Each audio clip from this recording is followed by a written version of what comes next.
vous. Évangile de Jésus-Christ selon Saint Jean. Gloire à toi, Seigneur. En ce temps-là, il y avait quelques Grecs parmi ceux qui étaient montés à Jérusalem pour adorer Dieu pendant la fête de la Pâque.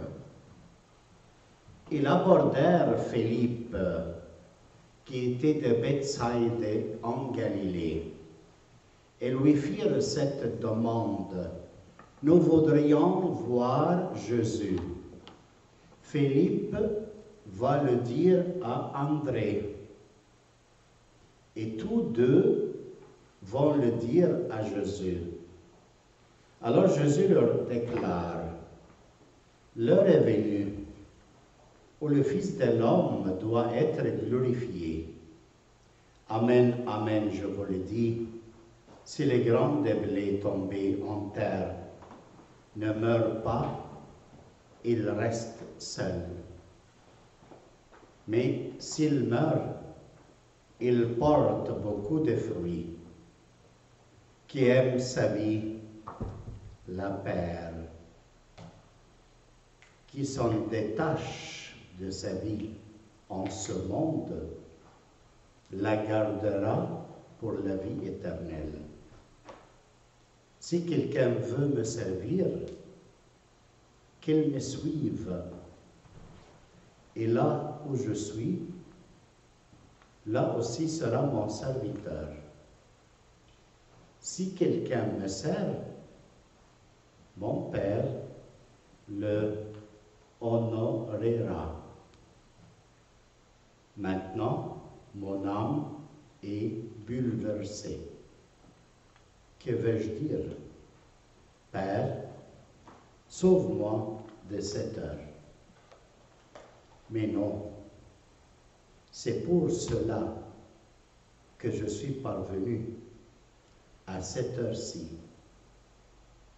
Père, glorifie ton nom. Alors du ciel vient une voix qui disait: je l'ai glorifié, je le glorifierai encore. En l'entendant, la foule qui se tenait là disait que c'était un coup de tonnerre. D'autres disaient: c'est un ange qui lui a parlé. Mais Jésus leur répondit: ce n'est pas pour moi qu'il y a eu cette voix du ciel, mais pour vous. Maintenant a lieu le jugement de ce monde. Maintenant, le prince de ce monde va être jeté dehors. Et moi, quand je serai élevé de la terre, j'attirerai à moi tous les hommes. Il signifiait par là de quel genre de mort il allait mourir. Acclamons la parole du Seigneur. Louange à toi, Seigneur. Asseyez-vous. Bienvenue, nous sommes dans le cinquième dimanche de temps du carême. Et l'évangile d'aujourd'hui, c'est l'évangile de Saint Jean, chapitre 12. Pourquoi je dis ça? Parce que cette page de l'évangile, elle coupe l'évangile de Saint Jean deux morceaux. Le premier morceau, il racontait les 7 signes, ce qu'on appelle miracle. Jusqu'à chapitre 11, il racontait la résurrection de Lazare. Et après le chapitre 12, il commence Jésus à laver les pieds des disciples, et après, il y a l'accusation, le rencontre avec Pilate, et les Juifs, et la souffrance et la mort, la crucifixion, la mort et la résurrection de Jésus. Donc c'est une page décisive et très importante parce que Jésus a besoin de prendre une décision pour toute sa vie. Et le point, c'est sur quelle base Jésus s'appuie pour prendre des décisions. Est-ce que je prends des décisions selon ce que je sens, selon la chair, selon les sentiments, selon l'affection, selon les idées? Quelle décision Jésus doit prendre et il se passe sur quoi? Ça, il va nous aider un peu dans les décisions qu'on prend dans notre vie. Et alors, quelle est l'histoire d'aujourd'hui? C'est que il y avait des Grecs et ils sont allés à Jérusalem parce qu'il y avait la fête de Pâques. Et ils ne sont pas des Juifs, comme les Juifs de Jérusalem, mais ils ont une certaine dévotion au Dieu des Hébreux. Ils sont venus de la Grèce à Jérusalem pour participer à la fête. Mais ils ont entendu beaucoup de Jésus. Et alors, ils se sont sentis de demander un disciple, il s'appelait Philippe. Et Philippe, c'est un nom, pas juif, mais c'est un nom grec. Et alors, eux, ils sont des Grecs, sont allés à Philippe pour lui dire, Philippe, nous voulons voir le Seigneur, Jésus. Et là, c'était très intéressant. Parce que Philippe, il est allé à un autre, qui, André, qui il a le nom grec aussi. Hein? Mais lui, il n'est pas grec.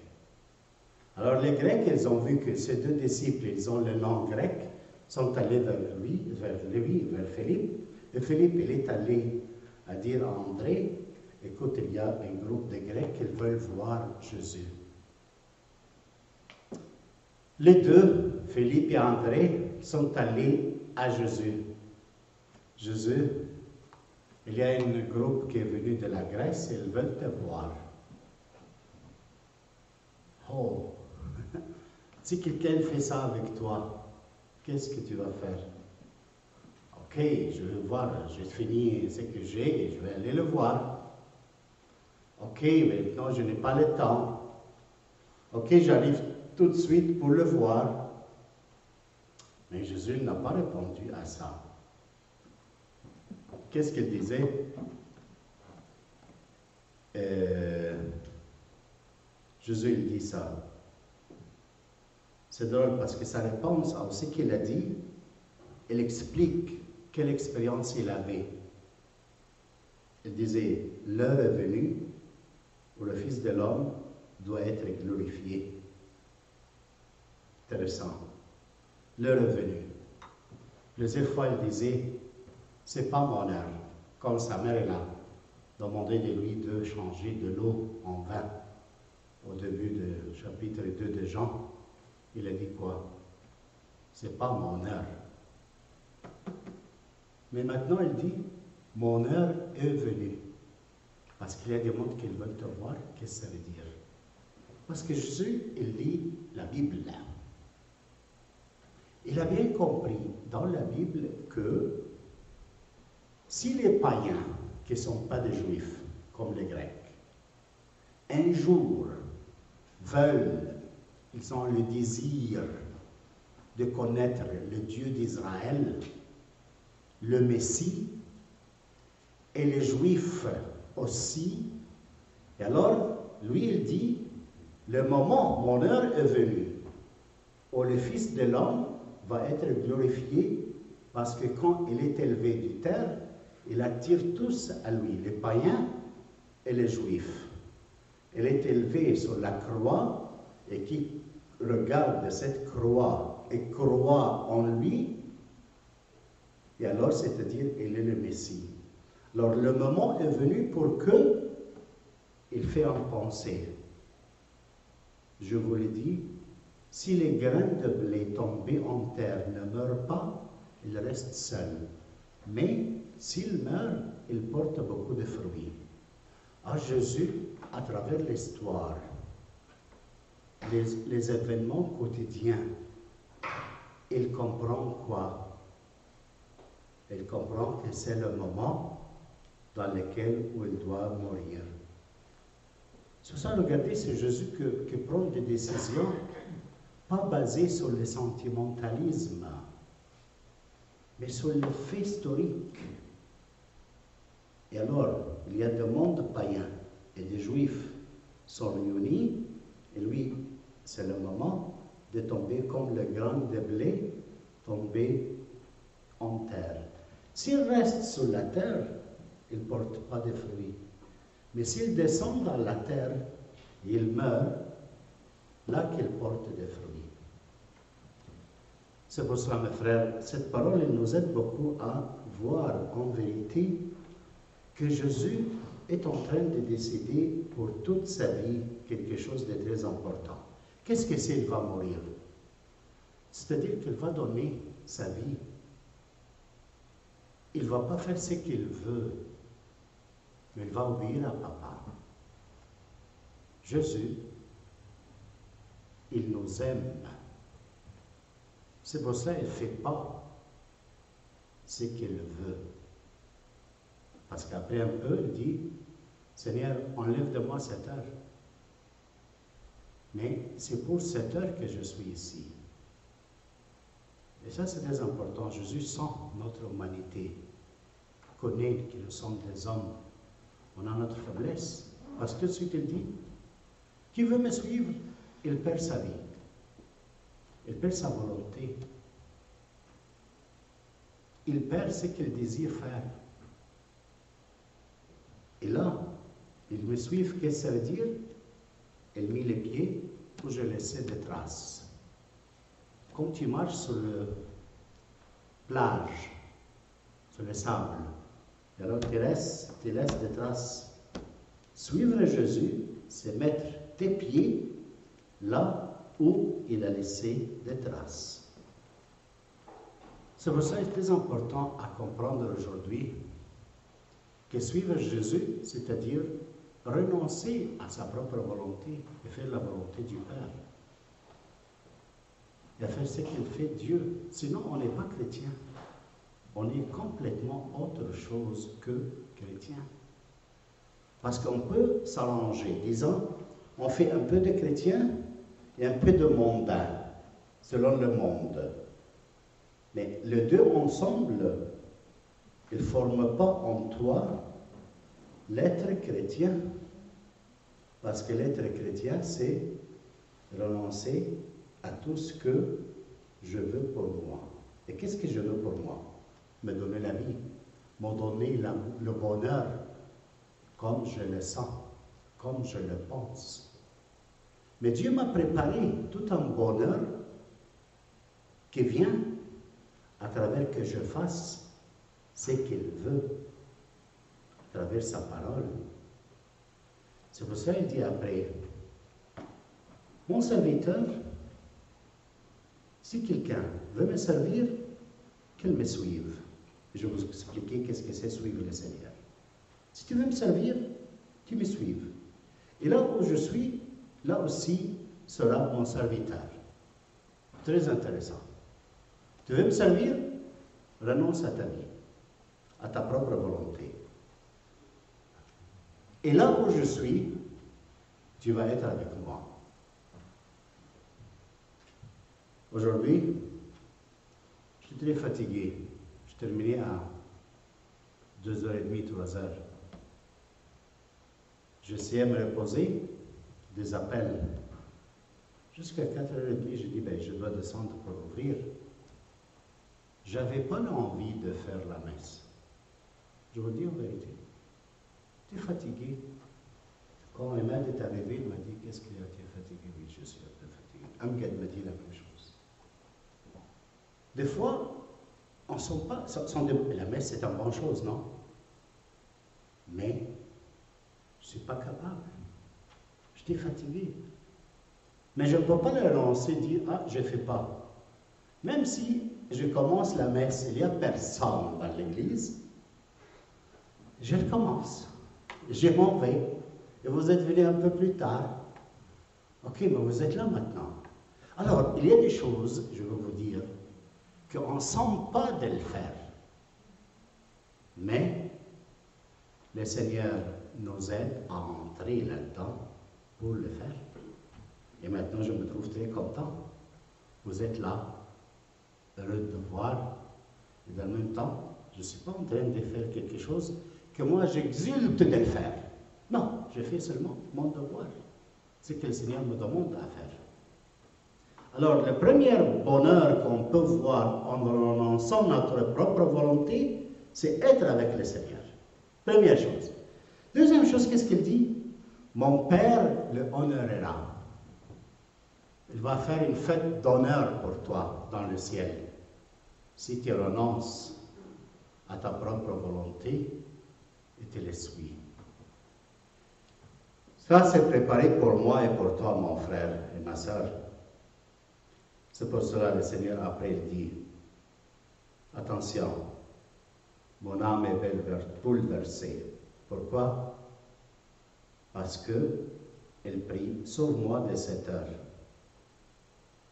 C'est pas facile comme homme, c'est pas facile. Mais c'est pour cela que je suis parvenu à cette heure. Elle demande au Père de se glorifier. Pourquoi je suis bouleversé? Parce que Jésus se unit à chacun de nous. Ils sont notre combat pour renoncer à notre propre volonté et donner notre vie à lui. Il connaît que ce n'est pas quelque chose de facile, mais il nous attend beaucoup de combats pour renoncer à notre propre volonté. C'est pour ça qu'il dit, je suis bouleversé. J'ai une certaine hésitation, je sens que je suis dans l'hésitation, mais pas parce que lui, il hésite, mais il sent ce que nous avons comme sentiment quand on renonce à notre propre volonté. Donc, Jésus, il vit nos souffrances dans sa chair.